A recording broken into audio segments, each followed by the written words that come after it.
Praise the lord. షాሎም Covenant Church తరపున మన ప్రభువును లోకరక్షకుడైన యేసుక్రీస్తు ప్రభుల వారి శ్రేష్ఠ నామంలో మీ అందరికీ శుభములు కలుగును గాక. ప్రభునందు ప్రియమైన దేవునిలారా, గత వారాలలో దేవుని యొక్క వాక్యాన్ని విని ఆ యొక్క వాక్యము ద్వారా మీరు ఆశీర్వదించబడుతున్నాము అని ఫోన్ కాల్స్ ద్వారా నాకు తెలియజేస్తున్నందుకు చాలా సంతోషిస్తూ ఉన్నాము. మరియు మా అనుదిన ప్రార్థనలో, సంఘ ప్రార్థనలో మీ అందరి నిమిత్తము ప్రార్థన చేస్తూ ఉన్నాను. దేవుని యొక్క పరిశుద్ధ లేఖనాల్లో ఉన్నటువంటి అద్భుతమైనటువంటి సత్యాలను ఈ యొక్క ఉదయకాల సమయంలో మనము ధ్యానం చేయుటకు కృపనిచ్చిన దేవునికి నా హృదయపూర్వకమైన వందనాలు తెలియజేస్తూ ఉన్నాను. రండి, దేవుని యొక్క వాక్యములోనికి వెళ్ళి దేవుని యొక్క వాక్యాన్ని ధ్యానం చేద్దాం. దానికి ముందు చిన్న ప్రార్థన. ప్రేమ కలిగిన మా తండ్రి, కృప కలిగిన మా దేవా, నీకే స్తోత్రాలు చెల్లిస్తూ ఉన్నాం ప్రభువా. ఈ యొక్క సమయంలో నీ యొక్క వాక్కును మేము వినటానికి నీవు ఇచ్చిన కృపకై స్తోత్రాలు చెల్లిస్తూ ఉన్నాం.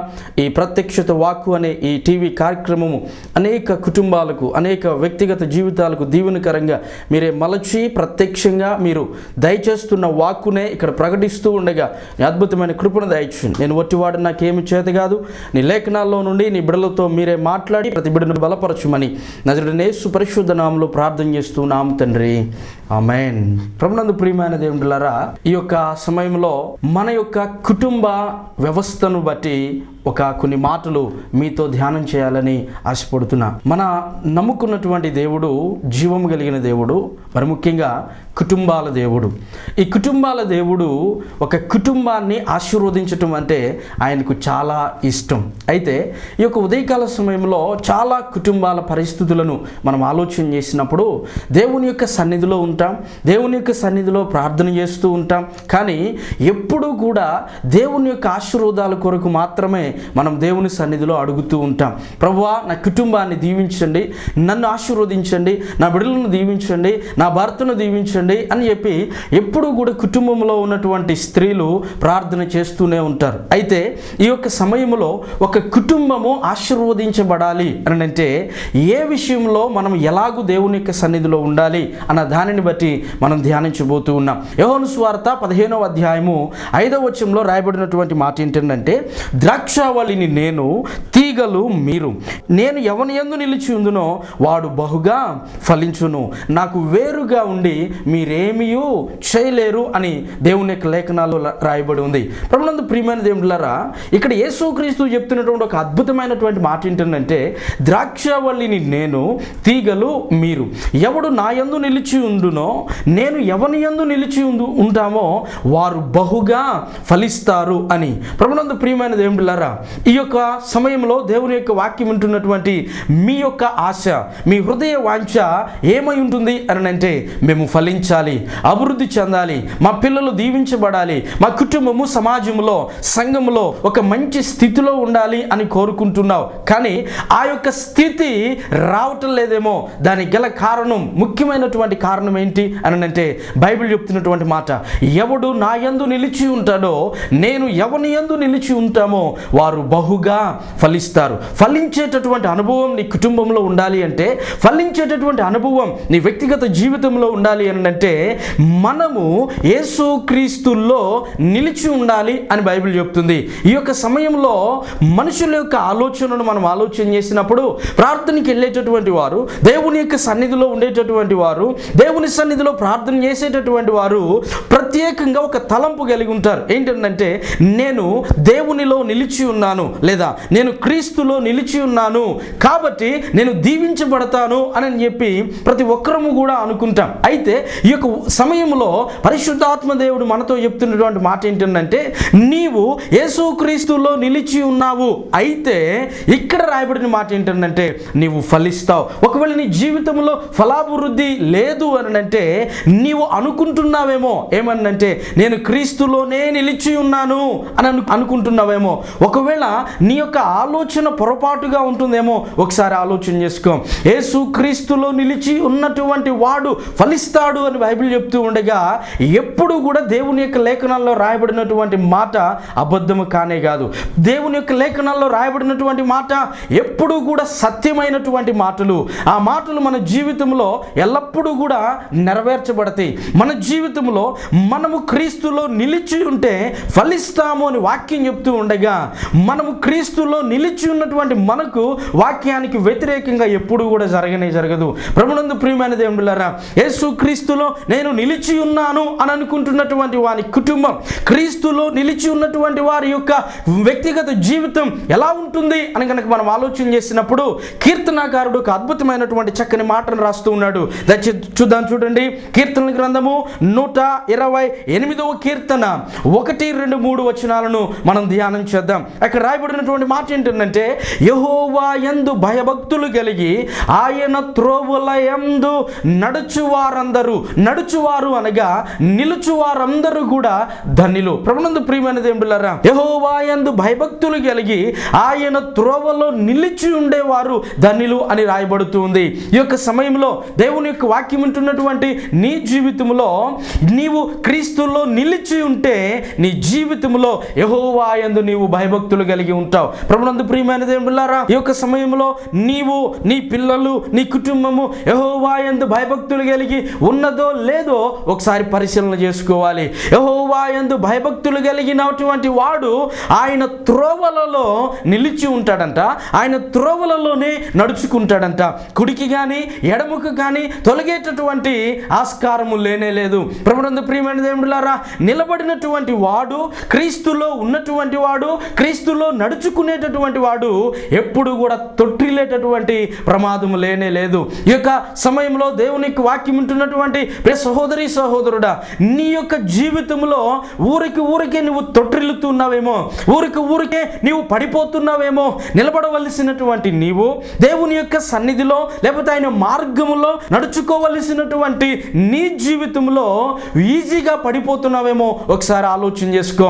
యేసుక్రీస్తులో నిలిచి ఉన్న వాడు, ఇక్కడ బైబిల్ చెప్తున్నటువంటి మాట ఏంటంటే, ఆయన త్రోవల యందు నడుచు వారందరూ కూడా ధన్యులు అని రాయబడి ఉంది. నువ్వు ఎప్పుడైతే యేసుక్రీస్తులో నిలిచి ఉంటావో నీకు దేవుడు ఇస్తున్నటువంటి ఒక అద్భుతమైనటువంటి మాట ఏంటంటే, నీవు ధన్యుడవు. ఈ లోకంలో మనము ధన్యులవ్వాలి అని ఏదేదో మనం చేస్తూ ఉంటాం. కానీ ప్రభునందు ప్రియమైన దేవులారా, మన జీవితంలో ధన్యత అనేటటువంటిది ఈ లోకంలో ఉన్నటువంటి ఆస్తిపాస్తుల మీద ఆధారపడలేదు, ఈ లోకంలో ఉన్నటువంటి ఇళ్ళ స్థలాల మీద ఆధారపడలేదు. మన ధన్యత అనేటటువంటిది ఉద్యోగం మీద ఆధారపడలేదు, ఈ లోకంలో ఉన్నటువంటి దేని మీద కూడా ఆధారపడలేదు. కానీ మన ధన్యత అనేటటువంటిది యేసుక్రీస్తును గురించినటువంటి అవగాహన మీద ఆధారపడి ఉంది. దేవుని నామానికి మహిమ కలుగును గాక. ప్రభునందు ప్రియమైన దేవులారా, ఈ లోకంలో ఉన్నటువంటి మనుషులను చూసి, ఆహా వారు ఎంత ధనిలు, ఓహో వీరు ఎంత ధనిలు, వీరికి అది ఉంది ఇది ఉంది నాకు లేదు అని నువ్వు అనుకుంటున్నావేమో. కానీ ఒక అద్భుతమైనటువంటి విషయం ఏంటంటే, వారందరికీ అన్నీ ఉన్నాయి కానీ యేసుక్రీస్తు లేడు. దేవుని నామానికి మహిమ కలుగును గాక. ఈ లోకంలో అలా అనుకుంటున్నటువంటి నీకు ఏది ఉన్నా ఏది లేకపోయినా కానీ నీకు క్రీస్తు ఉన్నాడు, నీకు యేసు ఉన్నాడు అని కనుక నీవు నమ్మి విశ్వసించి నీవు మనుషుల వైపు చూడకుండా ఆ క్రీస్తులోనే నిలిచి ఉండేదాని మీదే నీ దృష్టి కనుక నీవు పెట్టినట్లయితే నీవు ధన్యుడు అవుతావని చెప్పి దేవుని యొక్క లేఖనాలు సెలవిస్తూ ఉన్నాయి. ఈ యొక్క ధన్యత మనల్ని దేనిలోనికి నడిపిస్తుందో తెలుసా? ఫలించేటటువంటి అనుభవంలోనికి నడిపిస్తుంది. నీకు క్రీస్తును గురించినటువంటి జ్ఞానము, యేసుక్రీస్తును గురించినటువంటి ఆ యొక్క అనుభవము, యేసుక్రీస్తును గురించినటువంటి ప్రత్యక్షత నిన్ను క్రీస్తులోనే స్థిరముగా ఉంచుతుంది. ఒకవేళ నీ యొక్క జీవితంలో రక్షణ పొంది, మారు మనసు పొంది, బాప్తిస్మము పొంది దేవుని యొక్క సన్నిధికి వెళ్ళలేకపోతున్నావేమో, ఒకవేళ నీవు పడిపోయినటువంటి స్థితిలో ఉన్నావేమో, ప్రియ సహోదరి సహోదరుడా, ఈ యొక్క సమయంలో పరిశుద్ధాత్మ దేవుడు నీతో మాట్లాడుతూ ఉన్నాడు. నీవు పడి ఉన్నటువంటి స్థితిలో నుండి లేచి యేసుక్రీస్తులో నిలిచి ఉంటే ఫలించేటటువంటి రోజు ఒక రోజు ఉంది. దేవుని యొక్క మాటలు సున్నైన పొల్లైన తప్పిపోదు అని దేవుని యొక్క లేఖనాలు సెలవిస్తుంది. క్రీస్తులో నిలిచి ఉన్నవాడు ఆయన త్రోవల యందు నడుచుకుంటాడు, ఆయన త్రోవలలో నిలిచి ఉంటాడు. అంత మాత్రమే కాదు కానీ వాడు పడిపోకుండా స్థిరంగా నిలబడతాడు. పడిపోయినటువంటి నీవు ఈ రోజైనా ఈ సమయంలోనైనా లేచి ఆయనలో నిలిచి ఉండటానికి నీవు ప్రయత్నించు. నిన్ను నిలబెట్టేది ఆయన, నిన్ను కట్టేది ఆయన, నిన్ను ఆశీర్వదించేది జీవము కలిగినటువంటి దేవుడు తప్ప ఈ లోకములో ఎవ్వరు కూడా లేరు. ప్రభునందు ప్రియమైన దేవులారా, నీవు నిలబడలేకుండా ఏదైతే నీ జీవితంలో చేస్తూ ఉందో ఆ యొక్క విషయాలు యేసుక్రీస్తుకి చెప్పు. నా బలహీనతలు ఇది ప్రభువా, నా యొక్క శక్తి లేనటువంటి వాడును, నేను నీలో నిలబడాలనుకుంటున్నాను కానీ సరిగ్గా నిలబడలేక లేకపోతున్నాను అనని నీవు యేసయ్యకు చెప్తే ఆయన నీకు శక్తిని బలమును ఇచ్చి తన యొక్క సన్నిధిలో నిలబెట్టుకోవటానికి శక్తిమంతుడు. ఎందుకు నిలబెట్టుకుంటాడో తెలుసా? నీవు ఫలించాలని, నీవు అభివృద్ధి పొందాలని, నీవు ఆయన చేత దీవించబడాలని దేవుడు నిన్ను ఎల్లప్పుడూ కూడా చూస్తూ ఉన్నాడు. ప్రభునందు ప్రియమైన దేవుడులారా, ఎప్పుడైతే మనం పడిపోతూ ఉంటామో, మనం పడిపోయినటువంటి స్థితిలో నుండి దేవుడు మనల్ని ఎల్లప్పుడూ కూడా లేపేవాడే కానీ మరలా పడగొట్టేవాడు కాదు. దేవుని నామానికి మహిమ కలుగును గాక. ప్రభునందు ప్రియమైన దేవుడులారా, నీవు ఫలించాలి అని అంటే క్రీస్తులో నిలిచి ఉండాలి. తర్వాత 2వ వచనంలో చెప్తున్నటువంటి మాట ఏంటంటే, నిశ్చయముగా నీవు నీ చేతుల కష్టార్జితమును అనుభవిస్తావు. దేవుని నామానికి మహిమ కలుగును గాక. క్రీస్తులో నిలిచి ఉన్నటువంటి వాని కుటుంబానికి దేవుడిస్తున్న ఒక అద్భుతమైనటువంటి ఆశీర్వాదం ఏంటంటే, నీ చేతుల కష్టార్జితమును నీవు అనుభవిస్తావు. ప్రభునందు ప్రియమైన దేవుడులారా, జీవము కలిగినటువంటి దేవుని యొక్క సన్నిధిలో ఫలించి అభివృద్ధి పొందేటటువంటి వారు తమ యొక్క కష్టాన్ని వారు అనుభవిస్తారు అని బైబిల్ చెప్తుంది. ఈ లోకంలో ఉన్నటువంటి పరిస్థితిని మనం ఆలోచన చేసినప్పుడు, నువ్వు చేస్తున్నటువంటి నీ కష్టం నీ భార్యే అనుభవించాలి. అది ఆశీర్వదించబడిన జీవితం. నీ చేతుల కష్టార్జితము నీ పిల్లలే అనుభవించాలి. అది దేవుని యొక్క ఆశీర్వాదం. ఈ లోకంలో ఉన్నటువంటి పరిస్థితిని మనం ఆలోచన చేసినప్పుడు, ఈ లోకంలో ఉన్న ప్రతి మనిషి, అనేక మంది మనుషుల యొక్క కష్టాలు ఎవరెవరో అనుభవిస్తారు. ఉదాహరణకి మనం ఆలోచన చేసినప్పుడు, నీ చేతుల కష్టార్జితము నీ పిల్లలు అనుభవించకుండా, నీ భార్య అనుభవించకుండా, నీ కుటుంబం వారు అనుభవించకుండా ఇంకా ఎవరైనా అనుభవిస్తూ ఉంటే అది శాపంతో కూడినటువంటి జీవితం. నీ కష్టార్జితం ఎవరు అనుభవిస్తున్నారు? పరాయి స్త్రీ అనుభవిస్తుందా? నీ కష్టార్జితము బార్ షాపులలో అనుభవిస్తున్నారా? నీ యొక్క కష్టార్జితము ఈ లోకంలో ఉన్నటువంటి వడ్డీ వ్యాపారులు అనుభవిస్తున్నారా? నీ కష్టార్జితము డాక్టర్లు అనుభవిస్తున్నారా? నీ కష్టార్జితము ఇంకా ఎవరెవరు దోచుకుంటున్నారు? నా ప్రియ సహోదరి సహోదరుడా, ఒకసారి ఆలోచించు. బైబిల్ చెప్తున్న మాట ఏంటంటే, ఫలించటానికి ఆ యొక్క వ్యక్తి ఫలించాలి అనంటే, క్రీస్తులో నిలిచి ఉన్న వ్యక్తి ఫలించాలి అనంటే, క్రీస్తులో నిలిచి ఉన్నప్పుడు మనము ఫలిస్తాం. ఎప్పుడైతే మనము ఫలిస్తామో, ఫలించేటటువంటి వారి జీవితంలో ఉన్న లక్షణం ఏంటంటే, ఎవరి కష్టార్జితము వారు అనుభవిస్తారు. అయితే నీ కష్టార్జితము ఏ పరాయి స్త్రీ అనుభవించకూడదు. ప్రభునందు ప్రియమైన దేవులారా, ఈ లోకంలో ఒక ఫ్యాషన్ అయిపోయింది. ఏంటంటే, వివాహం చేసుకున్న తర్వాత లేకపోతే వివాహం కాకముందే పరాయి స్త్రీలతో అక్రమ సంబంధాలు పెట్టుకుంటున్నటువంటి పురుషులు ఈ లోకంలో అనేక మంది ఉన్నారు.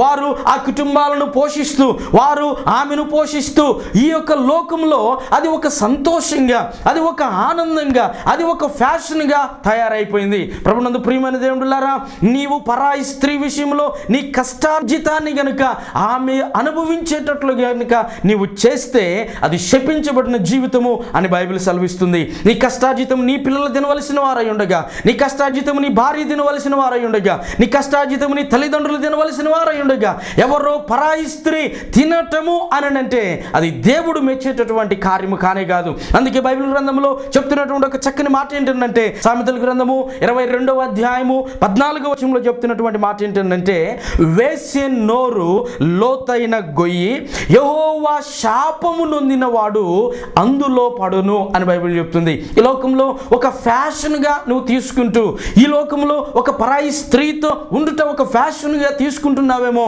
అయితే అది బైబిల్ చెప్తున్న మాట ఏంటో తెలుసా? యెహోవా శాపము నొందిన వాడు పరాయి స్త్రీ దగ్గరికి వెళతాడు. నీ భార్యను వదిలిపెట్టి, నీ యొక్క పిల్లలను వదిలిపెట్టి ఇతర స్త్రీలను ఆశ్రయిస్తున్నావేమో. ఈ లోకములో ఇదొక గొప్ప అని నువ్వు అనుకుంటున్నావేమో. సిగ్గుపడవలసినటువంటి విషయాలకు ఈనాడు మనుష్యుడు సిగ్గుపడకుండా అతిశయపడుతూ ఉన్నాడు. ప్రభునందు ప్రియమైన దేవుడులారా, నేను నమ్ముకున్నటువంటి నా దేవుడు రోషము కలిగిన దేవుడు, పాపాన్ని సహించేటటువంటి వాడు కాదు. ఈయన ఖచ్చితముగా యథార్థముగా ఉన్నటువంటి వారికి ఆయన అద్భుతమైనటువంటి ఫలించే జీవితాన్ని ఇస్తాడు. ఎందుకు నీ కుటుంబం ఫలించట్లేదో తెలుసా?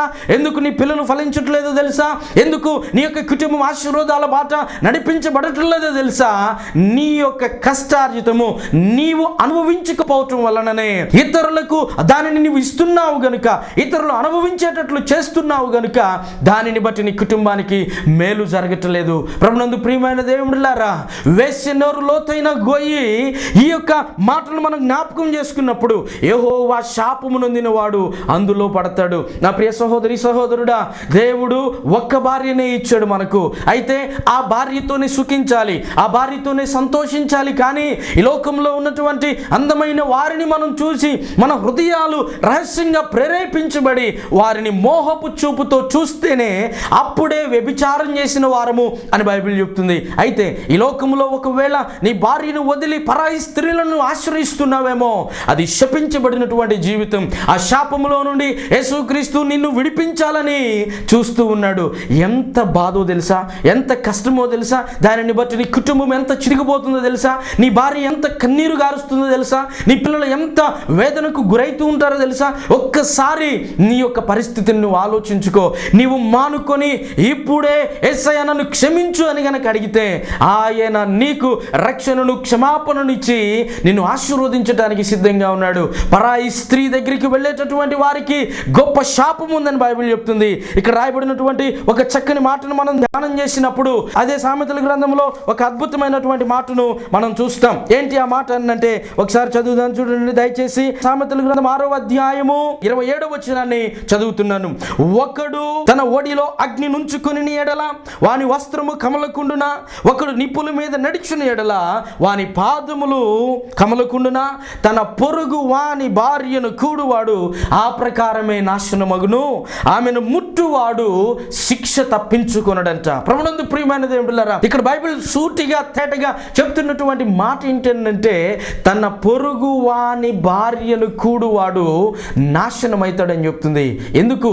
మన కుటుంబము పాడైపోవటం, ఎందుకు మన యొక్క చేతులారా మన కుటుంబాన్ని మనం నాశనం చేసుకుంటున్నాం. ప్రభునందు ప్రియమైన దేవులారా, ప్రేమతో ఈ యొక్క సమయంలో పరిశుద్ధాత్మ దేవుడు మనందరికీ చెప్తూ ఉన్నాడు, నిన్ను దీవించాలని, నిన్ను మహిమపరచాలని, నిన్ను ఆశీర్వదించాలని, నిన్ను ఒక ఉన్నతమైన స్థితిలో ఉంచాలని దేవుని యొక్క హృదయ వాంఛ అయితే ఆ యొక్క హృదయ వాంఛను నీవు త్రోసిపుచ్చి నాకు ఇదే ఆనందం, ఇదే సంతోషం అని కష్టాలను కొని తెచ్చుకుంటున్నావు. ప్రభునందు ప్రియమైన దేవులారా, నీ కష్టార్జితము పరాయి స్త్రీ అనుభవించటానికి వీల్లేదు, నీ కష్టార్జితము పరాయి పురుషుడు అనుభవించటానికి వీల్లేదు.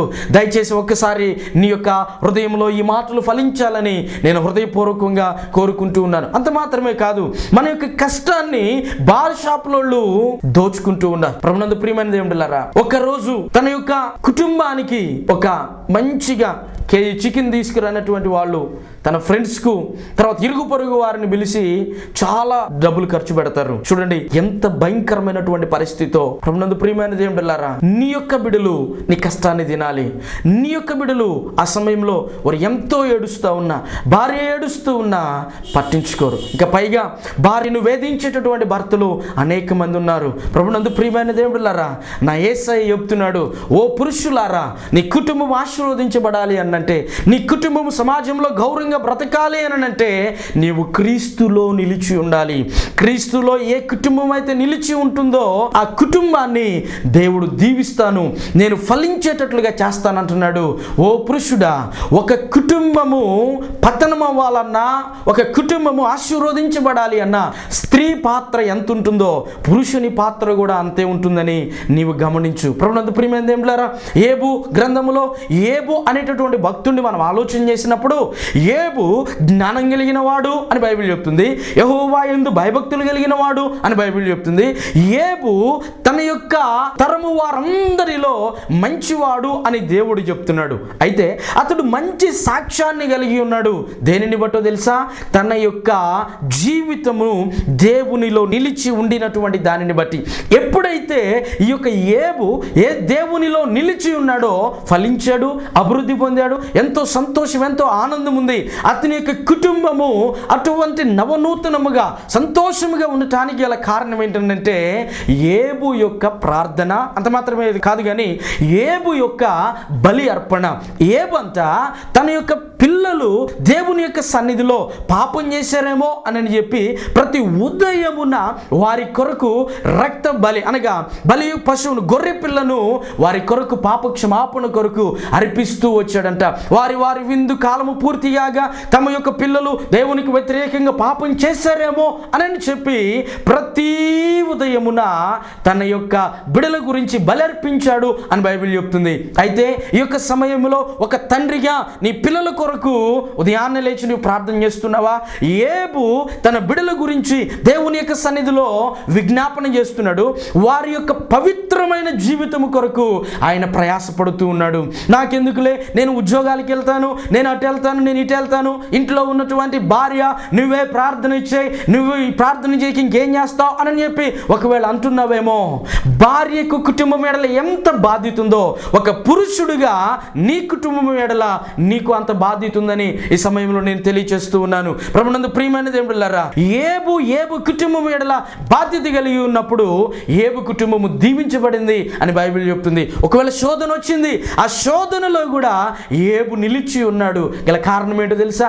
ఏబు మంచి ప్రార్థనా పరుడు, ఏబు దేవుని యందు భయభక్తులు కలిగినటువంటి వ్యక్తి. నీ కుటుంబంలో ఒక పురుషుడుగా నీవు దేవుని సన్నిధిలో ఉండాలి. నీ కుటుంబం అంతా కలిసి, నీ భార్య, నీ పిల్లలు ప్రతి ఆదివారం దేవుని యొక్క సన్నిధిలో ఉండాలి. అయితే అది ఆశీర్వదించబడినటువంటి కుటుంబం, అది ఆశీర్వదించబడినటువంటి ఫ్యామిలీగా జీవము కలిగినటువంటి దేవుడు చూస్తూ ఉన్నాడు. ఎప్పుడు నా బిడ్డల సన్నిధికి వస్తారా అని చూస్తున్నాడు. ఒక అద్భుతమైనటువంటి మాట, మరి ముఖ్యంగా దేవుడు మీకు ఇస్తున్నటువంటి ఒక ప్యాకేజ్ ఏంటో తెలుసా? ఇక్కడ రాయబడి 2వ వచనంలో 128వ కీర్తన 2వ వచనంలో చెప్పబడుతున్నటువంటి మాట ఏంటంటే, అక్కడ నిశ్చయముగా నీ చేతుల కష్టార్జితం అనుభవిస్తావు. మరియు అక్కడ రాయబడినటువంటి ఒక మాటను మనం జ్ఞాపకం చేసుకున్నప్పుడు చెప్తున్నటువంటి మాట ఏంటంటే, నీవు ధన్యుడవు, నీకు మేలు కలుగును. దేవునికి స్తోత్రం. ప్రభునందు ప్రియమైన దేవుళ్ళారా, నీ కష్టార్జితాన్ని నీ కుటుంబానికి, నీ కష్టార్జితాన్ని నీ పిల్లలకు నీవు ఎప్పుడైతే దానిని వారు అనుభవించేటట్లుగా చేస్తావో, నీ కష్టార్జితాన్ని నీ కుటుంబానికి ఎప్పుడైతే ఖర్చు పెడతావో, వాళ్ళు ఎవరో తెలుసా? ధన్యుడు అని బైబిల్ చెప్తుంది.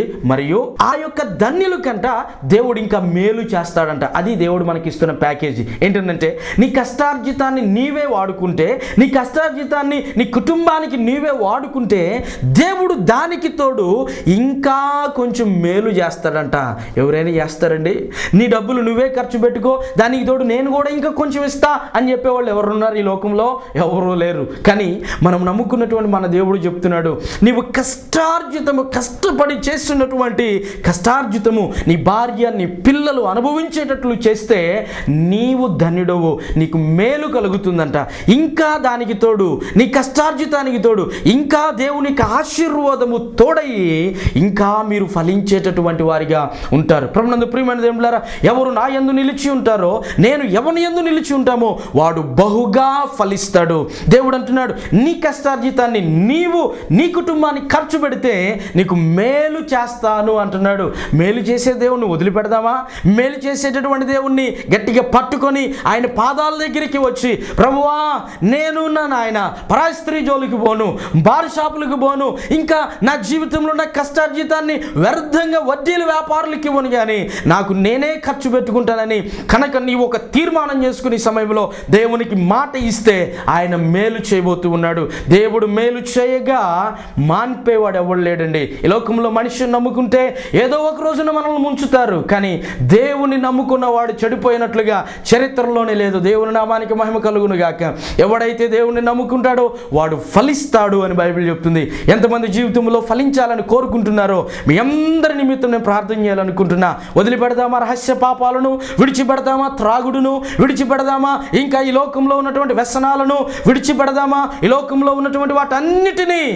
అప్పుడు నీవు క్రీస్తులో నిలిచి ఉంటే నిన్ను దీవించబోతున్నాడు. వర్ధిల్లింప చేయటానికి దేవుడు సిద్ధంగా ఉన్నాడు. మరి నిలిచి ఉండటానికి నీవు సిద్ధంగా ఉన్నావా? నిలిచి ఉంటే ఈ సమయంలో నీ యొక్క గుండె మీద ఒక చేయి పెట్టి, ఒక చేయి ఆకాశం వైపు ఎత్తి దేవుని సన్నిధిలో నాతో పాటు కలిసి ఏకీభవించి ప్రార్థన చేయి. నీకు అద్భుతమైన కార్యం జరగబోతుంది.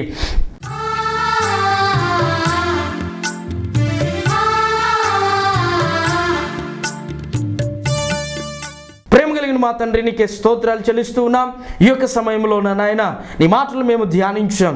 ఎవడు నా యందు నిలిచి ఉంటాడో, నేను ఎవరి యందు నిలిచి ఉంటామో వారు బహుగా ఫలిస్తారన్నావు. అవును, నీ యందు నిలిచి ఉన్నామని చెప్పుకుంటూనే నీ సన్నిధి మానుకుంటున్నారు ప్రభువా. నీ యందు నిలిచి ఉన్నామని చెప్పుకుంటూనే పర స్త్రీకి పోషిస్తున్నారు ప్రభువా. నీ యందు నిలిచి ఉన్నామని చెప్పుకుంటూనే బార్ షాపులకు వెళుతున్నారు ప్రభువా. నీ యందు నిలిచి ఉన్నామని చెప్పుకుంటూనే ఈ లోకంలో వ్యర్థంగా జీవిస్తున్న బిడ్డలు అనేక మంది ఉన్నారు. ఏ తల్లి అయితే తన భర్తను గురించి కన్నీరు గారుస్తుందో ప్రభువా, ఆ తల్లి ప్రార్థనను మీరు ఆలకించండి.